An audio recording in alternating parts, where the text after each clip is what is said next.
Today we're doing a little more testing with Autopilot and the new software update 2020.28.6. So we were previously on 28.5 and 28.6 is just a point release, but I did not test the passenger face vent automatically being disabled for the Model Y, and did not do autopilot testing in the Model Y. So today we're going to go ahead and do that. First off, with the passenger face vent automatically being disabled when it does not detect passenger in the seat, the way that works is if it doesn't detect a passenger in the front seat, the passenger seat, it will have the vents off for that person. And to turn them on, all you have to do is tap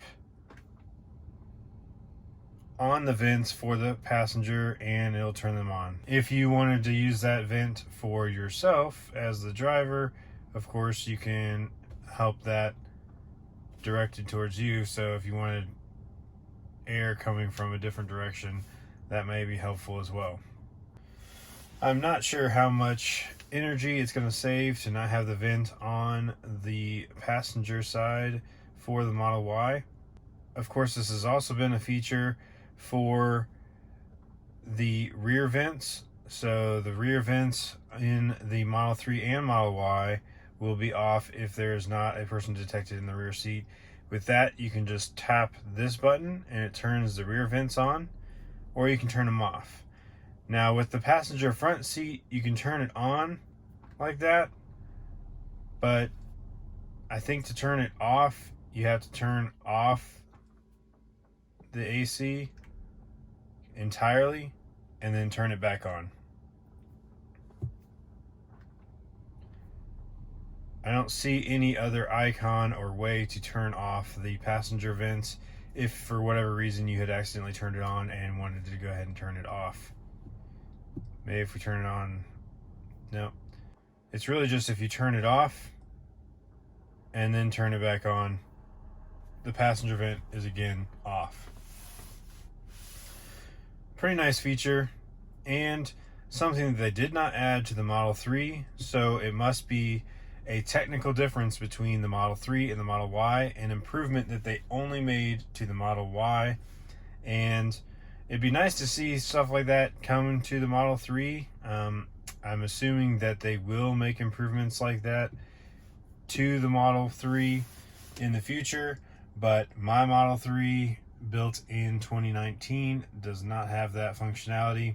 So one thing I noticed right off the bat is the reverse cam did not default to have the side markers on display. Easy enough to fix. But after the update, it did change the setting back to take those off by default. This stop sign, it does a good job of stopping at the stop sign, but it does do so very slowly.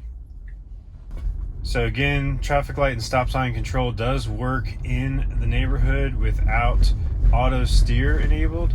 You just use the traffic aware cruise control by tapping down once on the stalk. In the past few updates, I've had a lot of trouble with this T intersection here. There is no yield sign, there is no stop sign. It is just an intersection with a road. Oh, I take that back. There is a yield sign. I don't even see that normally. And today it actually stopped at a pretty good spot. Last few times it stopped a lot further back, so you couldn't see oncoming traffic. But today it does seem to have stopped at a pretty good spot.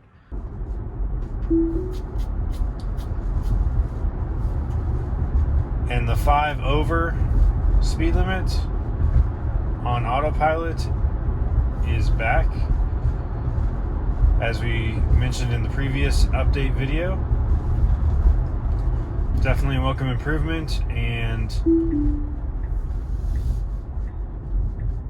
helps a lot for side streets around my area where people tend to want to drive faster than the speed limit. They get angry if you're not going over the speed limit.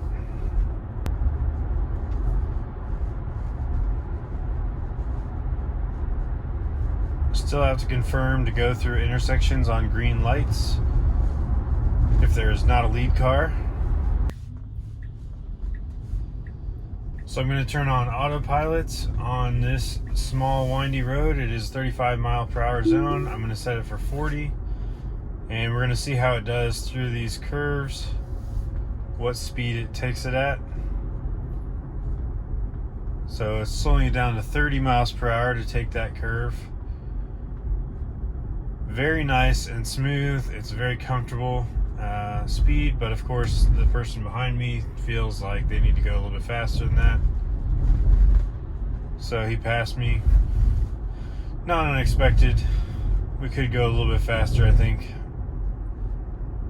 Speed limit is 35, and we're staying around 30 to 32 miles per hour to go around these curves. Again, that is nice and smooth and feels like the right speed, really, for most of these turns.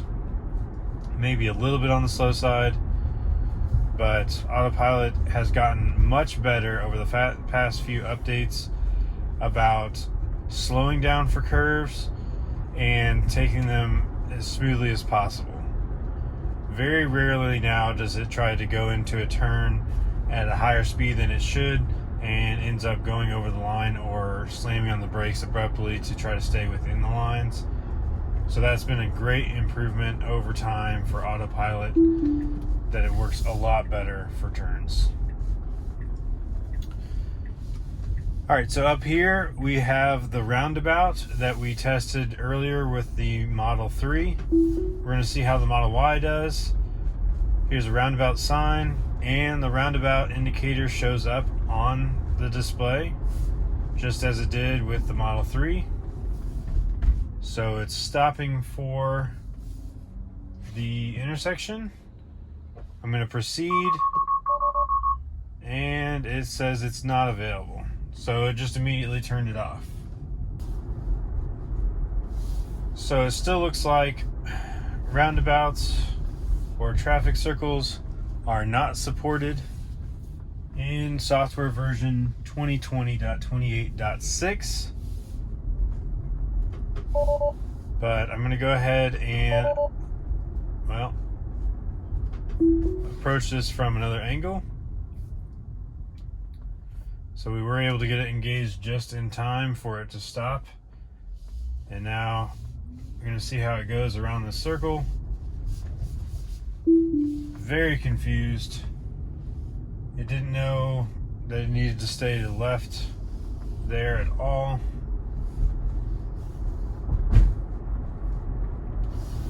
So definitely roundabouts are not supported in 2020.28.6, which it doesn't say that they're supported, so it's not expected for it to be supported, but that is one thing that it did seem like they had been working on, especially since the roundabout icon does show up on the autopilot display, indicating that it is aware that it is a traffic circle situation. The sun is pretty blinding here, but autopilot is not getting confused by it. We're going to take one more attempt at this traffic circle to see if it can do it. Okay, it's stopping or slowing down very soon, long before we're even approaching the traffic circle. It does stop exactly where it should for the traffic circle, and now it says autopilot unable to proceed, please take over, and it gave the flashing red hands and steering wheel indicating that it was not going to attempt to go around the traffic circle, and we had to take over.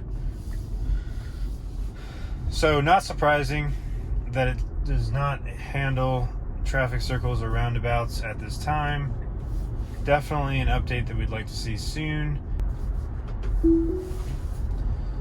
Back on that slow, windy road. This time we do have a lead car, so we're going to go through this light without any confirmation. In most of my driving, because I am often in traffic, there is a lead car, and therefore that feature of being able to go through green lights with a lead car has been very beneficial for keeping the car in autopilot more often and not having to constantly confirm or turn it off and turn it back on. So that's been a great help. So overall, autopilot keeps improving. It gets better and better with each update, and I'm excited to see what the next steps are in autopilot, what the next feature improvement is going to be. So you'll have to stay tuned and subscribe to see the next update and testing with autopilot. Thanks so much for watching, and we will see you on the next one.